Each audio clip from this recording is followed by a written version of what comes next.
Halo, apa kabar semuanya? Kali ini Mas Uhuy akan membawakan sebuah film yang berjudul Fallen Soldier yang dirilis pada tahun 2025 yang menceritakan tentang di tengah dunia yang kejam dan dipenuhi pengkhianatan, seorang mantan tentara bernama Andy menjalani hidupnya dalam kesepian setelah kehilangan keluarga. Saat anak semata wayangnya tewas karena ulah jaringan narkoba, Andy memulai perjalanan balas dendam berdarah, menghadapi masa lalunya sendiri dan kenyataan bahwa ia telah lama sendirian. Terjebak di antara dendam, rasa bersalah, dan kehampaan, Andy bertarung sampai akhir meski harus menghadapi hantu-hantu yang selama ini menemaninya. Sebuah kisah kelam tentang kehilangan, penyesalan, dan harga mahal dari sebuah pelarian dari rasa sepi.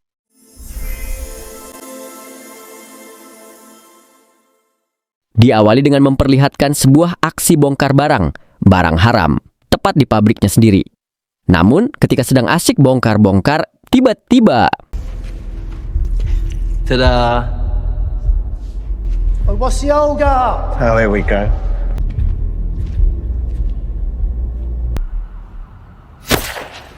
Echo 4, this is Echo 1. Stand by. Echo 1, move when ready. Over. Rupanya pihak militer sudah berada di tempat itu. Mereka mulai menelusuri setiap ruangan dan menghabisi seluruh pekerja di sana, tanpa terkecuali.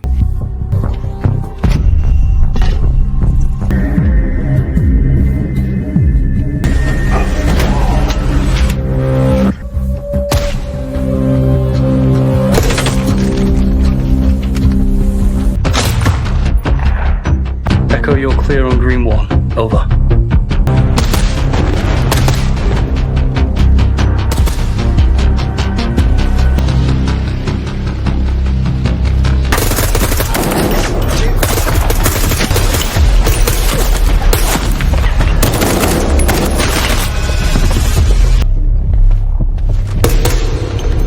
Setelah memastikan tidak ada lagi yang tersisa, tentara itu segera membakar pabrik tersebut, lalu langsung meninggalkannya saat itu juga.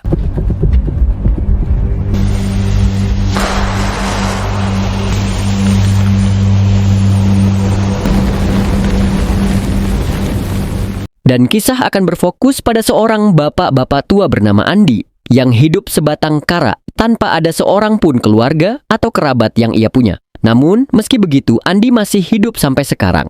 Meski tampak raut wajahnya tidak memiliki gairah, seolah sedang memikul beban pikiran yang terlampau berat.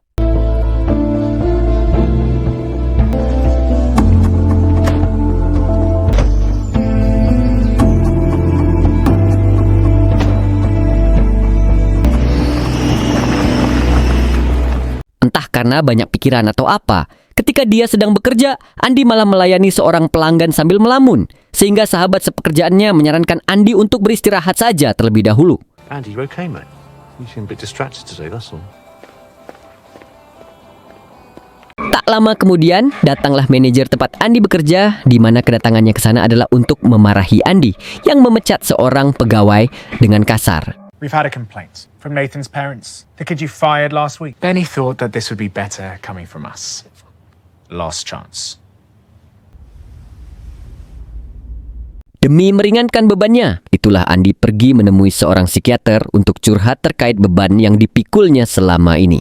Berharap psikiater yang diajaknya bicara bisa membantunya, meski itu hanya sedikit saja. How are you, Andy? I'm fine. Ketika Andy meminta untuk berbuat apa yang dia mau, pun tiba-tiba saja dia teringat akan kenangan ketika masih berperang dulu, di mana satuannya tewas akibat bom bundir yang terlambat mereka sadari.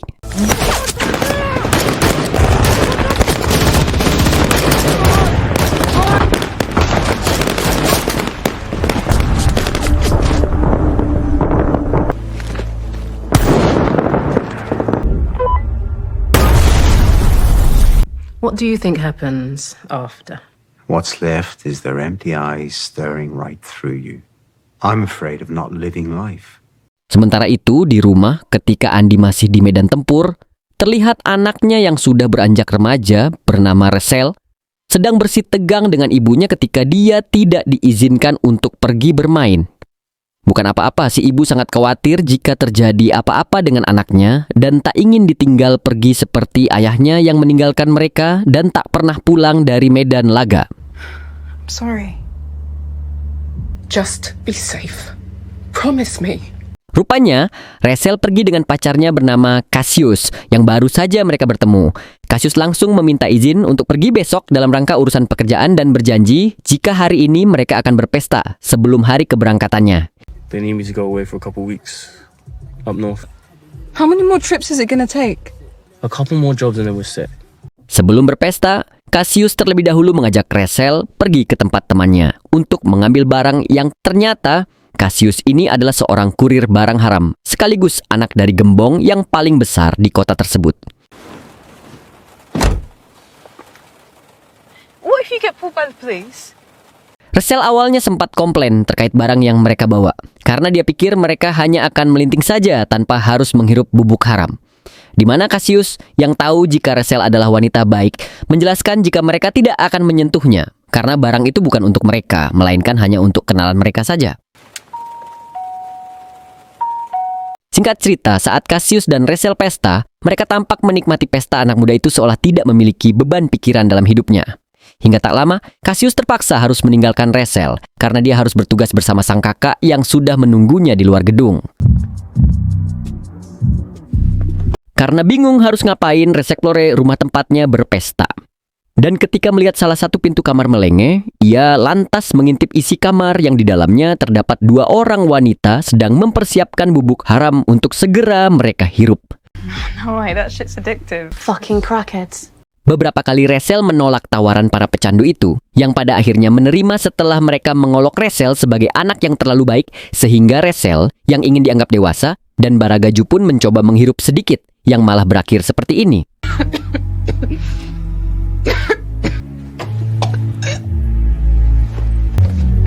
Someone call an ambulance.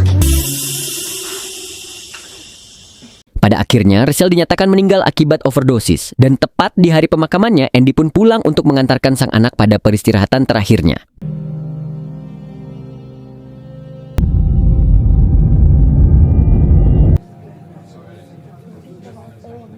Mendapat kabar dari istrinya jika sebentar lagi barang sang anak akan segera dikemasi, lantas pergi ke kamarnya.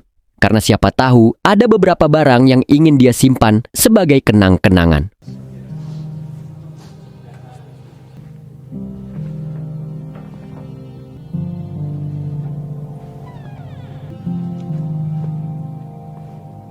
Ketika sedang terduduk di kamar anaknya, itulah Andy tak sengaja mendengar notifikasi pesan masuk dari HP milik Rachel. Yang ternyata pesan itu berasal dari pacar sang anak yang khawatir karena beberapa hari ini tidak mendapat kabar.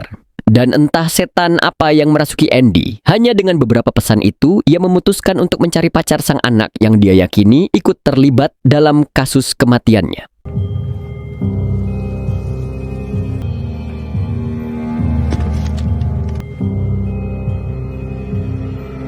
Cassius sendiri pergi ke tempat rekan pengedarnya. Sesampainya di sana, dia malah mendapatkan berita buruk terkait Rachel yang meninggal akibat overdosis. Sehingga Cassius, yang terlampau marah, pun langsung menghajar temannya saat itu juga. Rachel's dead. Stop messing around, man. Bullshit. I don't know what to say, man. We thought you knew. Don't tell me to calm down! The funeral was 3 days ago, mate. Ketika sedang berjalan pulang, Cassius berpapasan dengan Andy yang sedang mencarinya. Namun karena mereka tidak saling kenal, Andy hanya membiarkan dia lewat dan melanjutkan perjalanannya ke tempat di mana Cassius tadi mengirimkan lokasinya.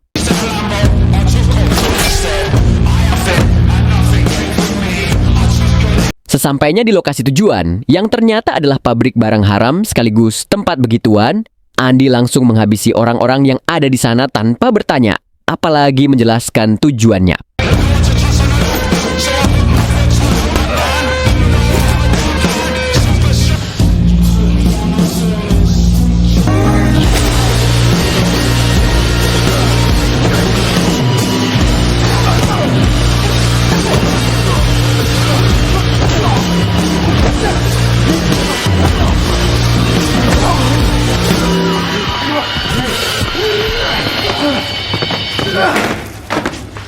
Sesampainya di pusat tempat itu, ia bertemu dengan 2 rekan Cassius yang tadi. Dan setelah menghabisi salah satu dari mereka, Andy berniat menginterogasinya terlebih dahulu. Namun, belum juga pertanyaannya terjawab. Tiba-tiba, Where is he? I don't know. He just bounced. Wrong detail, Centurion.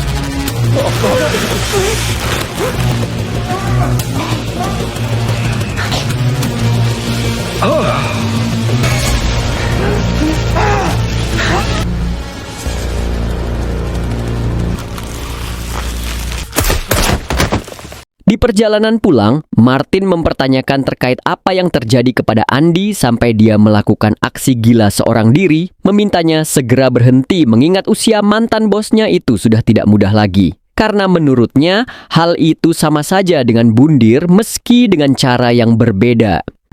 What's going on? What have you got yourself into now? You can't watch over them and stop every bad decision. You're craving that adrenaline hit like being in contact. Eventually it'll all catch up with you. You're getting old, boss. So maybe it's some kind of alternative to suicide. Sesampainya di rumah, Andy yang sedang membakar sampah dihubungi oleh istrinya yang khawatir Andy akan melakukan balas dendam. Karena ia tahu ponsel milik Rachel kini sedang dipegang oleh Andy. Membuatnya percaya jika saat ini dia pasti akan melakukan pergerakan. I noticed you took her phone. Do you know it? Her code? She respected you more than you thought, you know. You already know it. It's the birth year of your Beloved core. I've got to go. Thank you. Be careful. Setelah tahu pas HP sang anak dari istrinya, Andy mulai melihat isi di dalam HP tersebut, terutama galeri sang anak yang dipenuhi dengan gambar dia bersama sang pacar. Dan setelah mengingat-ingat pembantaian yang dia lakukan, Andy baru sadar jika dirinya sempat berpapasan dengan Cassius dan malah membiarkannya pergi.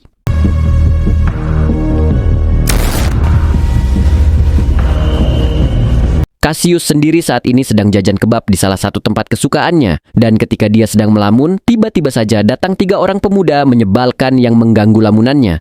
Sehingga Cassius yang tidak ingin rungsing pun memilih meninggalkan mereka daripada harus melawannya. Run along. Ketika sedang berjalan di luar, Cassius yang mendengar percakapan 3 orang tadi menghina dia cukup brutal. Tentu sangat tidak tahan dan memutuskan untuk menghabisi mereka. Namun sebelum itu terjadi, Eva datang menjemput si adik tepat sebelum baku hantam terjadi. Fucking answer.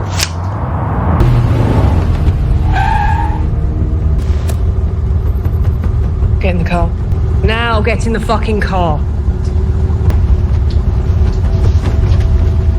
Di dalam mobil, Eva tak henti-hentinya untuk meminta Cassius agar tetap tenang, di mana hal itu tentu tidak bisa dia terima mengingat orang yang sangat dia sayangi baru saja meninggal akibat kesalahannya. Her death is not your fault. Who else could possibly be to blame?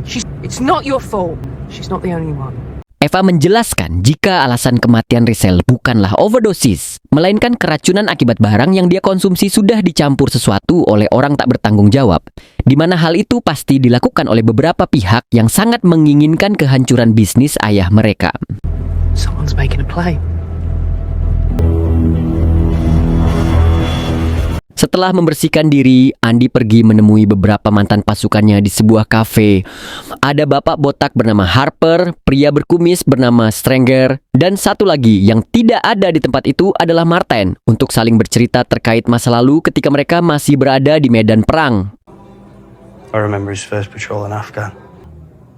Sound of incoming rounds start cracking overhead. Banyak kejadian buruk terjadi, bahkan beberapa rekan mereka harus meninggal. Dan 4 orang yang saat ini sedang bercengkrama sambil meminum kopi adalah mereka yang masih hidup dari kejamnya perang. Alasan utama pertemuan ini adalah untuk berbelasungkawa kepada Andy yang baru saja kehilangan anak semata wayangnya. Absent friends. And those still living with the scars. Ditemani Harper, Andy pergi membeli senjata laras panjang dari seorang maklar. Tampaknya si penjual sudah mengetahui siapa Andy sebenarnya dan alasan kenapa dia membeli senjata. Bahkan si penjual sempat memperingatkan Andy agar ia tidak bertindak terlalu jauh. I don't tell people what to do with them. Go on. Fuck off. Setelah Andy pergi, si penjual langsung menghubungi seorang kenalannya bernama Kalan untuk memperingatkan jika dia berada dalam bahaya. Namun belum juga tersambung, Andy tiba-tiba kembali masuk untuk menanyakan siapa Kalan yang sebenarnya.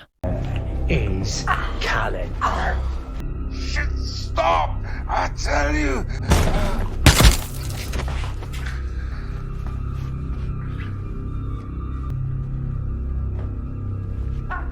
Tak ingin membuang waktu di tempat itu, Andy meminta bantuan Harper, yang juga datang karena khawatir terjadi sesuatu kepadanya, di mana Harper ini malah harus membersihkan kekacauan yang diperbuat. Deal with this, will you?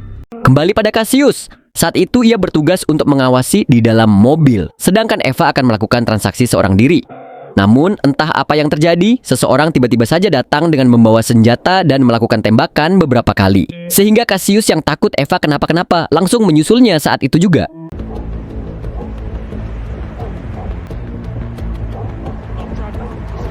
Entah apa yang sebenarnya terjadi. Tepat di sore hari, Eva dan Cassius berada dalam kondisi terikat dan dibawa ke sebuah tempat yang entah berantah, sangat jauh dan tak mungkin bisa ditemukan oleh siapapun. Rupanya mereka ditangkap oleh anak buah ayahnya sendiri, yang tiada lain adalah Kalan. Ternyata si Kalan ini berniat untuk menghabisi mereka berdua karena merasa dendam dengan si bos. Dan ketika si Kalan hendak mengeksekusi Cassius, tiba-tiba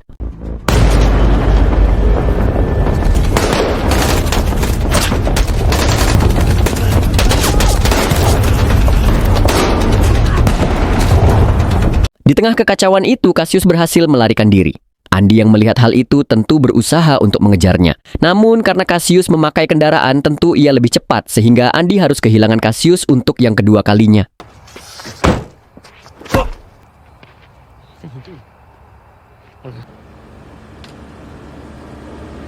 Meski kehilangan Cassius, masih ada Eva yang sedang sekarat. Martin mencoba untuk menyelamatkan Eva dan menanyakan tentang arah tujuan Cassius saat ini. Namun Martin yang sedang berusaha mengumpulkan informasi malah dibuat kesal dengan apa yang baru saja Andy lakukan. What are you doing? Who are you? Ava, where would he go? Warehouse, other side of town. Cassius berhasil sampai ke rumahnya dengan selamat. Ia langsung disambut dengan jamuan mewah dari sang ayah, yang berharap Cassius bisa melupakan kejadian yang telah menimpanya. What's going on? What do you want? Di sana, sang ayah juga memberitahu alasan kenapa Kalan berniat menghabisi Cassius dan Eva, yaitu karena kursi kepemimpinan yang saat ini ia inginkan. Namun, meski begitu, sang ayah tidak akan memberikan kesempatan itu karena Kalan tak tahu rasa hormat, sehingga menjadikannya sangat tidak pantas untuk mendapatkan posisi ini. Your involvement with her created a lot of activity. The kind of activity that's bad for my business. Your business. Selain tentang Kalan, ayah juga memperingatkan Cassius agar tetap berhati-hati karena sosok yang sangat tidak ingin ia lihat, yaitu Andy, sudah mulai bergerak untuk menghabisi orang-orang yang terlibat dalam kematian Rachel. The reason I picked you up, for your own safety. Now this man wants to take something away from me. Andrew Coleman, Rachel's father. Singkat cerita, Andy sudah berada di rumah, sedang menikmati kopi di pagi hari. Namun, tak lama kemudian, ia mendapatkan panggilan dari sang istri, yang kebetulan tak sempat ia jawab. Disusul dengan pesan suara yang mengatakan bahwa saat ini istrinya sedang ditawan oleh seseorang. Belum juga pesan itu selesai Andy dengarkan, tiba-tiba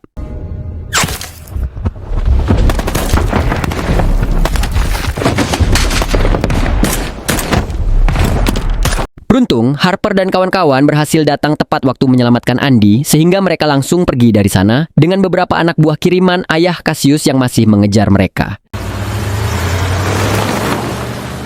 Menggunakan teknik pura-pura kabur, Andy dan kawan-kawan berhasil menghabisi pasukan tersebut dan kembali melarikan diri ketika mereka mendapat kesempatan.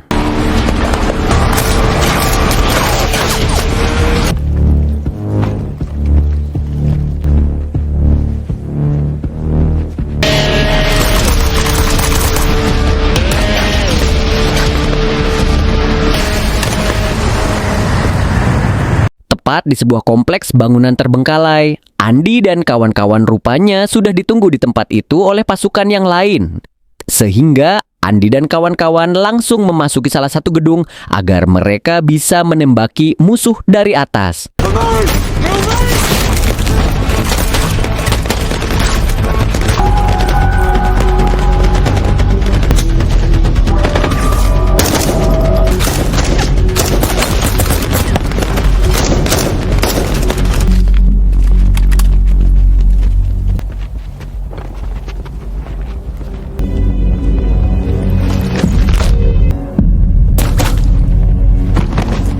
Harper berhasil mendapatkan pemimpin musuh dan langsung menginterogasinya terkait kemana mereka membawa istri bosnya pergi.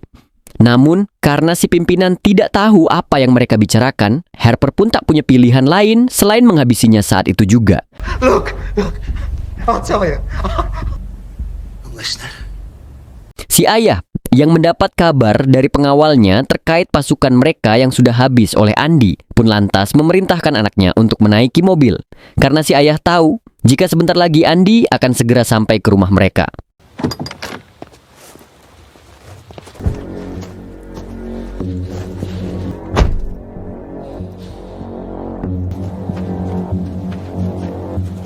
Benar apa yang si ayah perkirakan, Andy tiba-tiba datang dan langsung memasuki mobilnya. Hal pertama yang Andy tanyakan adalah kemana dia membawa istrinya pergi. Namun, si ayah sama sekali tidak tahu dan malah memprovokasi, mengatakan bahwa istrinya mungkin sudah pergi jauh meninggalkan Andy. Sehingga tentu hal tersebut memicu kemarahannya dan langsung menghabisinya saat itu juga. Where's Elaine? She was my wife, Andrew. I killed her.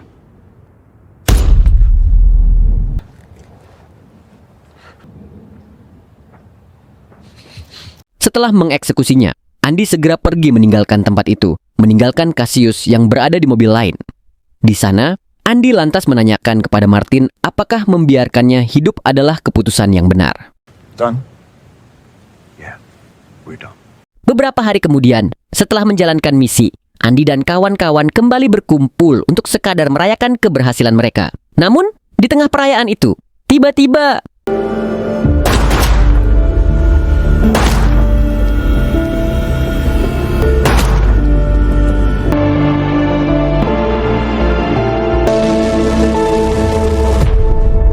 rupanya, Martin dan kawan-kawan sebenarnya tidak ada, melainkan hanya ada dalam pikiran Andy saja. Karena ternyata Martin, Stranger, dan Harper sudah meninggal ketika masih di medan tempur, di mana Martin yang sudah menyadari kesendiriannya tidak melawan sedikit pun ketika Cassius mengarahkan senjata kepadanya.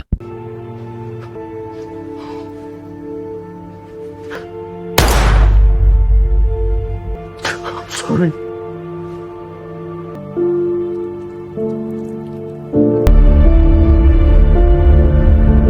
Filmnya kelar dengan ending yang bikin mind blown banget. Kesan, Fallen Soldier bukan sekadar film aksi biasa. Ini adalah perjalanan emosional tentang kehilangan, penyesalan, dan pencarian makna dalam kesendirian. Kita dibawa untuk merasakan beratnya luka batin seorang ayah yang kehilangan anak, betapa masa lalu yang kelam bisa menghantui masa depan, dan bahwa balas dendam tak selalu berakhir dengan kelegaan. Film ini juga memperlihatkan betapa rentannya manusia terhadap godaan, salah jalan, dan betapa berbahayanya dunia gelap yang penuh dengan narkoba, kekerasan, dan pengkhianatan. Di balik tembakan, ledakan, dan aksi kejar-kejaran, tersimpan kisah manusiawi yang menyentuh tentang cinta keluarga, penyesalan terdalam, dan perjuangan untuk tetap bertahan meski kehilangan segalanya. Pesan, keluarga adalah segalanya. Jangan pernah menunda untuk menunjukkan kasih sayang kepada orang-orang terdekat, karena kita tidak pernah tahu kapan kesempatan itu akan hilang. Masa lalu memang tidak bisa diubah, tapi masa depan masih bisa diperbaiki. Jangan biarkan dendam dan penyesalan menghancurkan sisa kehidupan yang ada. Berhati-hatilah dalam memilih jalan hidup. Sekali salah langkah, konsekuensinya bisa sangat fatal dan merugikan banyak orang, bahkan yang kita cintai. Bicaralah ketika ada masalah. Beban hidup tidak perlu dipikul sendirian. Bantuan bisa datang dari orang-orang yang peduli, bahkan dari tempat yang tidak terduga. Dendam bukan solusi. Tidak ada kemenangan sejati dalam membalas kejahatan dengan kejahatan. Yang ada hanyalah lingkaran kesedihan tanpa akhir. Terima kasih banget udah nonton sampai habis. Jangan lupa like, komen, dan subscribe biar kita makin semangat upload film-film keren lainnya. Gue sebagai editor pamit dulu. Sampai ketemu lagi di film-film yang pastinya lebih seru dan gokil. See you guys!